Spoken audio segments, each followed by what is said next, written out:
இந்த gravy 1/2 kg chicken வச்சு செய்ய போகிறோம். அதுக்கு தேவையான இன்க்ரீடியன்ஸ் எல்லாம் எடுத்து வச்சுருக்கேன். இந்த கிரேவிக்கு முக்கியமாக இஞ்சி பூண்டு பேஸ்ட்டு, வெங்காயம், தக்காளி தான் வந்து மெயின். அதனால் வெங்காயம், தக்காளி, கொஞ்சம் கருவேப்பிலை, பச்சை மிளகா, red chilli paste, garam masala, மிளகுத்தூள், உப்பு, தேங்காய் கடைசியாக அரைச்சி ஊற்றி எடுத்து வச்சுருக்கேன். இதுக்கான மெஷர்மெண்ட்ஸ் எல்லாத்தையும் நான் வந்து டிஸ்கிரிப்ஷன் பாக்ஸில் கொடுக்குறேன், செக் பண்ணிக்கோங்க. 2 வெங்காயம் வந்து நார்மலாக எப்படி கட் பண்ணுவோமோ அது மாதிரி கட் பண்ணிக்கலாம். தக்காளியும் க்யூப்ஸாக கட் பண்ணிக்கலாம். நான் இன்றைக்கி கடலை எண்ணெய் எடுத்திருக்கேன். எந்த ஆயில் வேணும்னாலும் யூஸ் பண்ணிக்கலாம். இது வந்து 3 டேபிள் ஸ்பூன் அளவுக்கு ஒரு பாத்திரத்தில் ஊற்றிக்கலாம். ஒரே ஒரு பச்சை மிளகா போதும், ஏன்னா நம்ம பெப்பரும் ஆட் பண்ண போகிறோம், அதே மாதிரி ரெட் சில்லி பேஸ்ட்டும் ஆட் பண்ண போகிறோம். வெங்காயம் வந்து ரொம்ப ப்ரௌன் ஆகணுங்கிறது கிடையாது, லைட்டாக டிரான்ஸ்லூசண்ட்டாக ஆச்சுனாலே போதும். அது வரைக்கும் இதை வந்து கொஞ்சம் நல்லா வதக்கிக்கலாம்.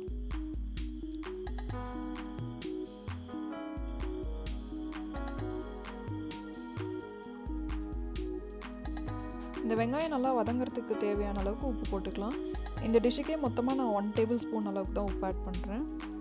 நான் இன்றைக்கி ரெட் சில்லி பேஸ்ட் எடுத்திருக்கேன். நீங்கள் ரெட் சில்லி பவுடரும் கூட யூஸ் பண்ணிக்கலாம், ஒன்றும் ப்ராப்ளம் கிடையாது.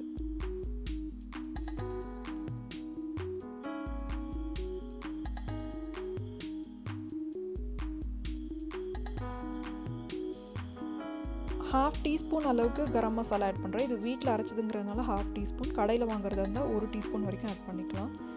ஒரே ஒரு 1/4 டீஸ்பூன் அளவுக்கு மஞ்சள் தூள் ஆட் பண்ணுறேன்.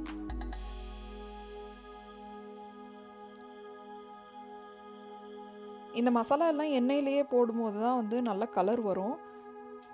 இப்போ வந்து தக்காளி ஆட் பண்ணிக்கலாம்.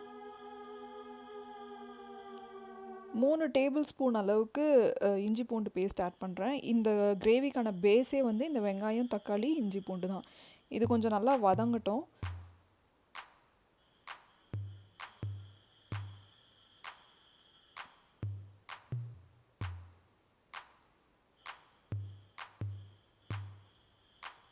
கொஞ்சம் அந்த பச்சை வாசனைலாம் போன பிறகு எடுத்து வச்சுருக்க சிக்கனையும் ஆட் பண்ணிக்கலாம். இப்போ வந்து சிக்கனை போட்டதும் நம்ம தண்ணி ஊற்றிடக்கூடாது. கொஞ்சம் அந்த கிரேவியில் வந்து தண்ணி விடுற அளவுக்கு அது வேகணும். அதுக்காக கொஞ்சம் நேரம் ஒரு 2 மினிட்ஸ் அளவுக்கு மட்டும் நம்ம குக்கர் மூடி போட்டு மூடி கொஞ்சம் இந்த தண்ணி விடுற அளவுக்கு அதை வேக வச்சுக்கலாம்.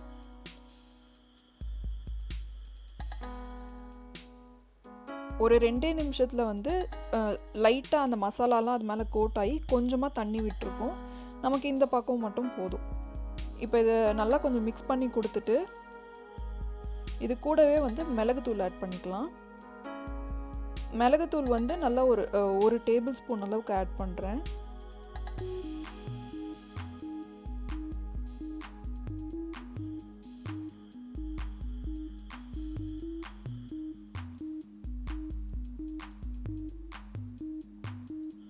இப்போது இதுக்கு தேவையான தண்ணி உங்களுக்கு எந்த அளவுக்கு திக்னஸ் வேணுமோ அந்த அளவுக்கு தண்ணி ஆட் பண்ணிக்கலாம். எப்படியும் நம்ம வந்து தேங்காயும் அரைச்சி ஊற்ற போகிறோம், அதனால் கொஞ்சம் தாராளமாகவே ஊற்றிக்கிறேன். நான் வந்து 3/4 லிட்டர் அளவுக்கு ஊற்றுறேன். இப்போ வந்து ரொம்ப தண்ணியாக இருக்கக்கூடாது, இல்லை நம்ம குழம்பு வந்து திக்னஸ் கொடுக்குறதே வந்து இந்த தனியா தூள் தான். நான் அது வந்து 3 டேபிள் ஸ்பூன் அளவுக்கு ஆட் பண்ணியிருக்கேன். இப்போ நம்ம தேங்காய் அரைச்சி ஊற்றும் போது அது கூடயே நான் கொஞ்சம் ஒரு 10 பாதாம் ஆட் பண்ணுறேன். உங்களுக்கு வேணும்னா பொட்டுக்கடலையும் ஆட் பண்ணிக்கலாம். சோம்பு, அதுக்கப்புறமா 2 ஏலக்காய் ஆட் பண்ணுறேன். இப்போ இதை நல்லா அரைச்சாச்சு. இதை வந்து நம்ம இப்போ கிரேவியில் ஆட் பண்ணிக்கலாம்.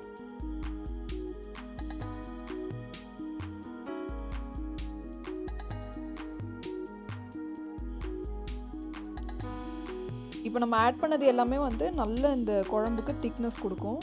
இது கூடயே நம்ம ஃப்ரெஷ்ஷான கருவேப்பிலையும் ஆட் பண்ணிட்டோம். ஆட் பண்ணிவிட்டு எல்லாத்தையும் இப்போ ஒன்றா போட்டு நம்ம ஒரே ஒரு 3 விசில் கொடுத்தோம்னா எல்லாமே குக் ஆகிடும். இதுக்கு வந்து உட்காந்து நம்ம மெனக்கிட்டு எல்லாத்தையும் தனித்தனியாக வேக வைக்கணும்னு அவசியம் கிடையாது. அதனால இது 1 pot சிக்கன் கறின்னு சொல்கிறோம்.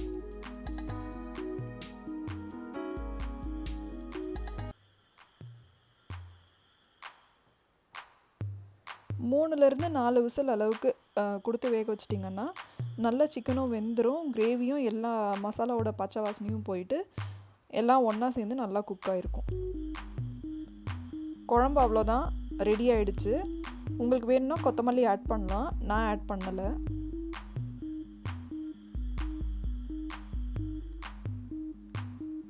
இந்த சிக்கன் கிரேவியோட பூரி, இட்லி, தோசை, சப்பாத்தி, ரைஸ் கூட நல்லாயிருக்கும். உங்களுக்கு எது விருப்பமோ நீங்கள் அதோட வச்சு சர்வ் பண்ணலாம்.